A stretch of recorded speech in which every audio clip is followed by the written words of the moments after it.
पिछले वीडियो हम लोग क्वेश्चन नंबर 100 तक कंप्लीट किए थे। आज का हम लोग का टॉप क्वेश्चन होगा 101 से। पहला क्वेश्चन है, किसके अनुमति के बाद अपनी भूमि को बदलने की इच्छा रखने वाले बदल सकते हैं? तो किसके इच्छा अनुसार? ऑप्शन नंबर सी आपका उपायुक्त के अनुसार। अगला क्वेश्चन, संथाल परगना काश्तकारी अधिनियम 1999 की धारा 25 एवं 26 में उल्लेख है, तो क्या है? ऑप्शन नंबर तो एक ए में है कि भूस्वामी को कोई निबंधन शुल्क नहीं देना होगा। दूसरा है रेयत जोत के विक्रय या दान के हस्तांतरण की प्रक्रिया का वर्णन। तीसरा है भूमि वसीयत नामा व विनिमय द्वारा हस्तांतरित। या चौथा ऑप्शन दिया हुआ आपका कि राजस्व अधिकारी द्वारा निबंध शुल्क नहीं देना। तो इसका राइट आंसर हो जाएगा ऑप्शन नंबर आपका बी हो जाएगा। बी और नंबर में क्या है? तो रेयत जोत के विक्रय या दान के हस्तांतरण की प्रक्रिया का वर्णन करना। अगला क्वेश्चन 103 नंबर, संथाल परगना काश्तकारी अधिनियम 1949 की किस धारा में यह प्रावधान किया गया है? प्रावधान है कि कोई मूल रेयत या ग्राम प्रधान बिना उपायुक्त की अनुमति के अपने साथ या किसी मूल रेयत के साथ कोई बंजर भूमि या खाली जोत बंदोबस्त नहीं करेगा। तो ऑप्शन नंबर आपका सी हो जाएगा 29 के तहत। अगला क्वेश्चन है, संथाल परगना काश्तकारी अधिनियम 1949 के अध्याय 4 में किसका उल्लेख किया गया है? किसका अध्ययन किया गया? तो ऑप्शन नंबर ए आपका बंजर भूमि एवं खाली जोतों की बंदोबस्ती का। अगला क्वेश्चन है, संथाल परगना काश्तकारी अधिनियम 1949 के किस धारा में यह उल्लेख है कि भूस्वामी की सहमति एवं उपायुक्त के अनुमोदन के बिना बंदोबस्ती के प्रयोजन के लिए उप विभाजन नहीं किया जाएगा? तो ऑप्शन नंबर आपका डी हो जाएगा 30 के तहत। अगला क्वेश्चन है, संथाल परगना काश्तकारी अधिनियम 1949 के किस धारा में यह प्रावधान है कि ग्राम प्रधान या मूल रेयत या उपायुक्त की राय से बंजर भूमि की समुचित भाग जाहेद थान शमशान या कब्रिस्तान के लिए बंदोबस्त किया जा सकता है? तो ऑप्शन नंबर आपका ए हो जाएगा 34 के तहत। अगला क्वेश्चन, संथाल परगना काश्तकारी अधिनियम 1949 के किस धारा में यह प्रावधान है कि गांव के सभी रेयतों को यह अधिकार होगा कि वे अपने मवेशियों को गांव के भीतर अभिलेखांकित चारागाह या वन वृद्धि के लिए छोड़ी गई भूमि पर चर्चा कर सकते हैं? तो ऑप्शन नंबर सी आपका 37 हो जाएगा। अगला क्वेश्चन है, संथाल परगना काश्तकारी अधिनियम 1949 की किस धारा के तहत भूस्वामी या मूल रेयत या ग्राम प्रधान के द्वारा किसी रेयत को खास तालाब में मछली मारने का प्राप्त अधिकार या सिंचाई के किसी अधिकार में परिवर्तन नहीं कर सकता? तो ऑप्शन नंबर आपका हो जाएगा ए नंबर 40 के तहत। अगला क्वेश्चन है,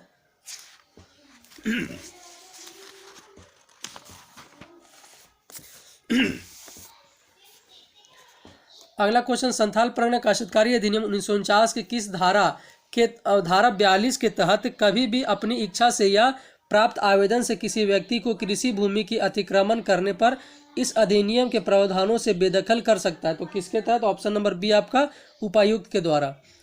अगला क्वेश्चन, संथाल परगना काश्तकारी अधिनियम 1949 के अध्याय 5 में प्रावधान है, क्या प्रावधान है? तो ऑप्शन नंबर आपका बी हो जाएगा, लगान का प्रावधान है। अगला क्वेश्चन है, संथाल परगना काश्तकारी अधिनियम 1949 की किस धारा में यह प्रावधान है कि वस्तु रूप में लगान वसूल नहीं किया जाएगा या अभी स्वीकृति नहीं होगी? तो किसमें है? तो ऑप्शन नंबर आपका ए हो जाएगा 43 के तहत।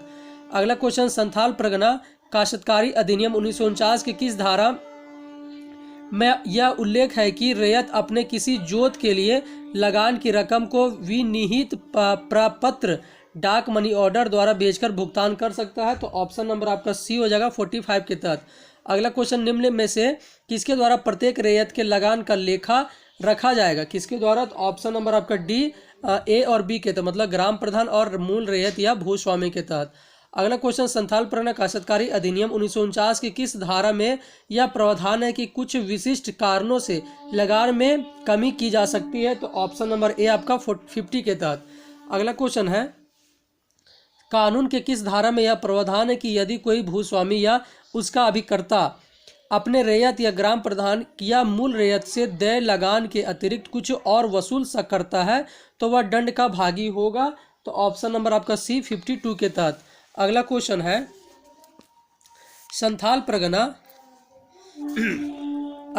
संथाल परगना काश्तकारी अधिनियम 1949 की किस धारा में यह प्रावधान है कि यदि किसी गांव का भूस्वामी अपने जोत का प्रयोग भवन निर्माण, किसी धार्मिक अथवा शैक्षिक कार्य, खान खोदने अथवा सिंचाई के प्रयोजन अथवा सरकार की राष्ट्रीय राष्ट्रीय नीति प्रभावी करने हेतु उसके किसी भाग का अर्जन करना चाहे तो इसके लिए उपायुक्त के पास आवेदन दे सकता है।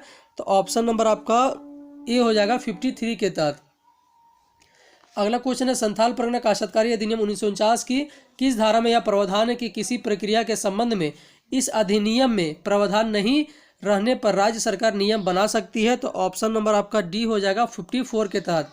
अगला क्वेश्चन है, संथाल परगना काश्तकारी अधिनियम 1949 की किस धारा में यह प्रावधान है कि उपायुक्त के आदेश के बिना कृषि भूमि से कोई व्यक्ति बेदखल नहीं किया जाएगा। तो ऑप्शन नंबर आपका हो जाएगा ए नंबर 56 के तहत। अगला क्वेश्चन, संथाल परगना काश्तकारी अधिनियम 1949 के किस धारा में यह उल्लेख है कि उपायुक्त पर्याप्त कारणों से जिन्हें वे लिखित रूप से अभिलेख करेंगे किसी आदेश का जिसे उन्हें स्वयं अथवा उनके पूर्वाधिकारी ने इस अधिनियम द्वारा प्रदत्त किसी अधिकार के प्रयोग में दिया हो, पुनरीक्षण कर सकता है। किसके तहत? तो ऑप्शन नंबर आपका डी के तहत 60 के तहत। अगला क्वेश्चन, संथाल परगना काश्तकारी अधिनियम 1949 की निम्न में से किस धारा में यह प्रावधान है कि किसी आवेदन में जो इस अधिनियम के अनुसार उपायुक्त द्वारा संज्ञेय हो, उपायुक्त द्वारा दिए गए आदेश को प्रत्यक्ष या अप्रत्यक्ष रूप से संशोधित करने या खारिज करने के लिए किसी न्यायालय में कोई वाद नहीं चलेगा और इस प्रकार के प्रत्यज्ञ आदेश अपील और पुनरीक्षण संबंधी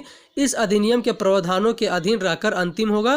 तो इसका आंसर हो जाएगा ऑप्शन नंबर सी आपका 63 के तहत।